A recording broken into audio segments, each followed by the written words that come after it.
Juliet, my love, what shall I give thou a rose? Sorry guys, I'm not a thespian. Thespians are people who have specialized in acting and they were made for the theatre. There's a group at the University of Nairobi called TOFA. This is an abbreviation for Theatre of the Absurd. Are they absurd like me? No. I talked to one of the members and the founder of the Theatre of the Absurd to tell us about how the group started and what they are doing in terms of theatre and play and advancement of art in this school. My name is Carlton Eric Oloo. I am a fourth-year student at the University of Nairobi. I am a practicing producer of film and theatre, and I chair a theatre group, a theatre and film group at the University of Nairobi called TOFA. Those are the initials of the word theatre of the absurd. So Theatre of the Absurd is a student-led theatre and film society at the University of Nairobi. It first began at the Faculty of Law, where students from the Faculty of Law had an idea of merging law and entertainment to bring out the legal issues that are usually publicized out there through documentaries, case studies, and try and sort of demystify them, dig them up, and bring up a staged case study to an audience. So yeah, that's basically how it started, but it grew by getting the exposure outside, since we weren't just doing case studies, but we were specifically targeting on the case files. I don't know if you remember that show, which was produced by a renowned journalist called Dennis Onsarigo, works with the Standard. So yeah, we were doing case files, and the first story that we ever did was called the SM Otieno case, which was a really big surge back in the days in the 1980s. Yeah, so that was the first production we did, and yeah, I think that's basically how TOFA started. Yeah. Okay, so over the time, since its inception, we have seen it's growing, and despite it being situated at the Faculty of Law, other students from other faculties of the University of Nairobi were interested in participating in these really interesting activities, because it was more of a co-curricular activity. Because you find these case studies that we were doing, we were exposing some legal issues, legal stories that were even making the law students get to understand the law that they're studying better. Yeah, because now you see, even in media, we study media law, and it's a similar course being studied at the Faculty of Law. So you get to study case studies that are famous cases, let me say popular cases that touched the hearts of many. And yeah, you get to dig them. Now we were enacting this in stage plays. So with that, many students at the University of Nairobi got interested and wanted to join. And now we looked at it, and personally, it was a time now the students that started it had reached at their fourth year level and had actually left. So when it came about that they're leaving, who are they leaving Theatre of the Absurd for? There were students, yes, at the Faculty of Law, but many of the students that were participating, or rather engaging in the activities there, were not the Faculty of Law students. You find most are from other faculties. For the Faculty of Law are just a few. So I saw it, significant to start another chapter from the at the Department of Journalism, because now I was a member of the Theatre of the Absurd at the Faculty of Law, but I was a student at the Department of Journalism. In fact, most people thought I was from the Faculty of Law studying law, but I am a student at the Department of Journalism, Faculty of Arts. So I just saw the need of starting a chapter there so that we sort of try and do collaborations and see what can we do. Because as students, we can do a lot. We have this whole time. There are many things we can explore. So right now, TOFA is situated at the Department of Journalism, Faculty of Arts, and also at the Faculty of Law. Yeah. Some people think that artists are broke, that there is no money when it comes to art. The Theatre of the Absurd is a commercial theatre. They staged 2 productions recently, one of them being a play for international schools highlighting their set books, and another one was Botched, which was a play on abortion. Carlton Oloo talks to us about these 2 productions. The 2 recent projects we've done a theatre play called Botched, and we've done a couple of, we're calling them pre-release series for the international schools, grade 6 to grade 12 there. Yeah. And another one I'd really want to mention is called When She Mattered Most, which we did the year after, before last year. So yeah, about Botched. Botched was a play focused on advocacy on SRHR, sexual and reproductive health rights, specifically touching on the matter of abortion that is a pertinent issue among students at the university or colleges.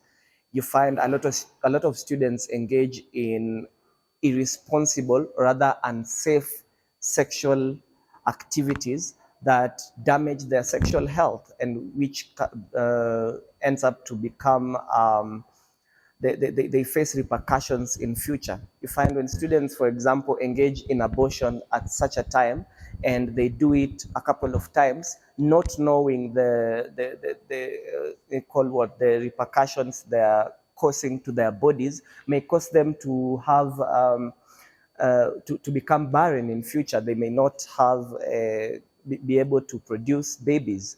So this was something we saw that was very important, and it was. I wouldn't say we did research on this. We did research after we saw the need of doing such a production. First, Botched was first produced in 2019 as a play competing for the Kenya National Drama and Film Festivals, which actually won. It was the first time now Theatre of the Absurd, under the Faculty of Law, University of Nairobi, was participating in the Kenya National Drama and Film Festivals, and it actually did a turnover of how events were usually done. Like in previous cases, Kenyatta University has been at the top in all the Kenyan, all the plays. Like Kenyatta University has been topping in the play category of the Kenya National Drama and Film Festivals over the time. I think since drama, universities started participating in drama. And now when Faculty of Law came by with this play, it was the first time, and we actually did the best and came out with at least 10 trophies. That's what I can remember. So what was the thought process? Of course, artists are inspired. So you just maybe see a story somewhere and you get inspired of doing it. And then out of this, it was our director is called Ronald Marozzo. So it was his idea to write something about abortion. Actually, the theme for that year was promoting responsible youth behaviors through drama and film. So you see, the theme was actually in line with, the play was actually in line with the theme. So it spoke to many. It's something that was really relevant at that time, and that's what led to its win at the Kenya National Drama and Film Festival. So recently, last year, we saw the need of redoing this play, not for the drama festival audience, but for the world, for the country, so that people that didn't watch it there, students around Nairobi, or rather outside Nairobi in the country, can get to learn about these things now. Staging a commercial play is not easy. I mean, When was the last time you paid tickets to go and watch a play? Some people actually don't believe when you tell them, I have a play, I'm selling tickets, come and watch me. Carlton tells us about the struggles of staging commercial plays. What do you need as a creative, for example, if you want to get into commercial theatre, and the opportunities available for you? First, I'll start by saying commercial theatre is not easy. And actually, the reason why Theatre of the Absurd was formed was to bring about the aspect of commercial theatre inside the university. University of Nairobi Traveling Theatre have been doing theatres all the time. That's what they study. They do performing arts and other studies, literature. But they were not into commercial theatre. So when Theatre of the Absurd was formed, it started with commercializing plays, and actually as students were participating in the activity, acting, ushering, directing, producing, you get to earn from it as you work, because it's not just something you're doing, it's something it's business. Yeah, commercial theater is a business like any other in Kenya, and it's not easy. That's what I'll say, because for you to think about producing anything, you really need to know a lot, because there are a lot of things that come into producing something, whether film or theater. And you'd ask yourself, where do I get the money from? Being a student, where do I get the money? And it has been very, very hard. So how do we do? How do we do? As students, we get to mobilize funds from partners. It's not easy again, because trying to convince someone that this is something we are doing, it's something of impact, we're trying to reach out and help people through advocacy and stuff, but to get money out of someone's pocket to support you, it's really not easy. But we try to mobilize funds. As Theatre of the Absurd, we try to put ourselves in a position where we network not only with students, but with the university management, with staff, lecturers, even outside. We try and network with politicians, we try and network with NGOs, people that we relate with, because art is a form of communication, and communication is something that touches the heart of, I think, every institution, every organization. So we try and twist ourselves, merge ourselves with how we can get into any person that could be of help to us, and try to either solve their issues and at least help them solve our challenges. So that's how we try and mobilize funds as students, to see how we can bring up something. Of course, this is a way that will not really give us much money to be able to produce something of quality, but we try as best as we can to produce quality, because we have the talent, we have the script.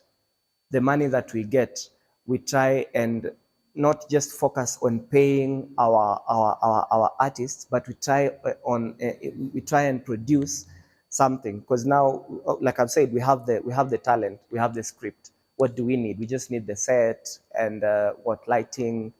Those are the things we need. We need to invest in our marketing, so that we bring people to come and watch this thing, because we can't perform for an empty hall.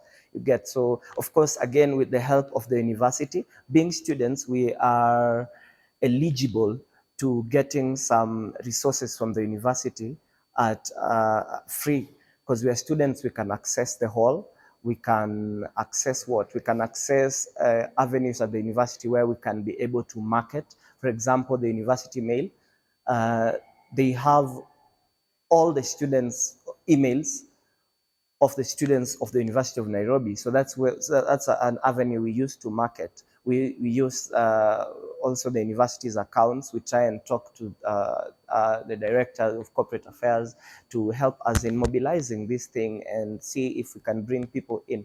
So there are a lot of things we also look into. I think producing quality is a really critical thing that I think it needs like a whole maybe afternoon to discuss it, because you need to know where you're getting lighting, you need to have costumes, you need to have what? You need to have a set. People prefer Deca, but these days with the inception of AI and the technology, people are using projectors to make sets. Um, you need to design your hall, make it really professional for theater. And being at the university, there's no actual hall that is really designed for theater activities. So that's a challenge. So getting a hall, you get a hall. Yes, I'm a student, I'll get a hall, but now I'll have to invest in that hall to see and add more facilities in it to ensure it can fit my audience, it can fit the play I want to do. So there are many things I look into while producing. Those are just a few. Yeah, in terms of marketing, wow, there are a lot of things. So I think, yeah, those are the challenges. Yeah. What are the job opportunities available when it comes to commercial theatre? It's not just the thespians themselves or the actors, as sometimes we like to call them, who participate in a play. There are also several other people who are involved in making the production of a play successful. For you to produce a play, you need first a director, you need a cast manager. Of course, the director will help in casting. You know, theater is not like film where you need an actual casting director, but you could also need a casting director, so that that's if you have a really good budget to budget for that.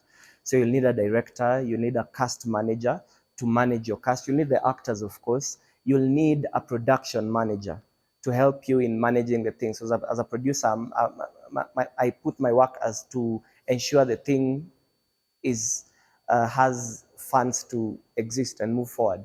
So I'll need a production manager, or rather, for me, I call him an operations officer.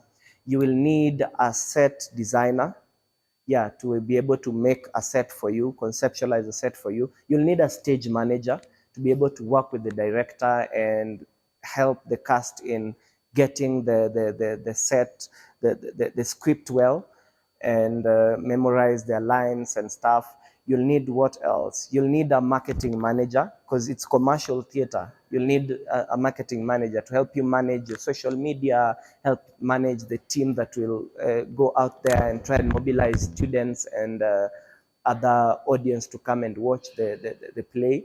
You'll need what else? You'll need, yeah, inside the marketing, you'll need a graphic designer. Yeah, I think basically those are the few people, but people with major responsibilities to help you put this play and bring it to life. Yeah, I think, yeah, yeah, I've said that's it. Design. Acting is not just about the money. To some people, it is their passion. It is what makes them wake up very early in the morning to go and attend rehearsals. Some of the rehearsals go way till the late of the night, and sometimes they come back home very tired. And juggling acting with studies and everything, this only speaks to the passion that they have towards the art. Being now that I'm a producer, I didn't just start by producing theater. I started by acting. And from then, I've been acting things, and then I see that it's actually reaching out to people and informing them, making them change their lives. This is through the testimonies that you hear people say after these plays. So personally, I've seen the need of using art as a form of communication and as a form of development and as a form of change in the society. So personally, that's what drives me. I also do spoken word, and in the things that I write, things that I get to perform, are things that really touch people. So theater is something that evokes change. It's something that communicates. It's something, despite the money, it helps people. And also it motivates people, it builds people. So that's the thing that makes me do it. You're getting the thought that it may change someone's heart somewhere, it may change someone's mind somewhere. That's the thing that motivates me. Yeah. Possibly with some more practice, I might just be talented as your favorite actors and actresses. Who knows? I might be the next big thespian. My name is Loki the Great. Ha ha ha ha. I'm not one of those, but we have heard from talented people in this show, and thank you for sticking it to the end. Thank you for watching. My name is Cairo Karega. I have been your host. Please leave a like and a comment and subscribe the channel, share the good news, and a call to action to everyone who's watching this show. If you have never attended a commercial theater, please buy tickets right now and support those artists. Together, we can bring up Kenya's commercial theater industry for the better.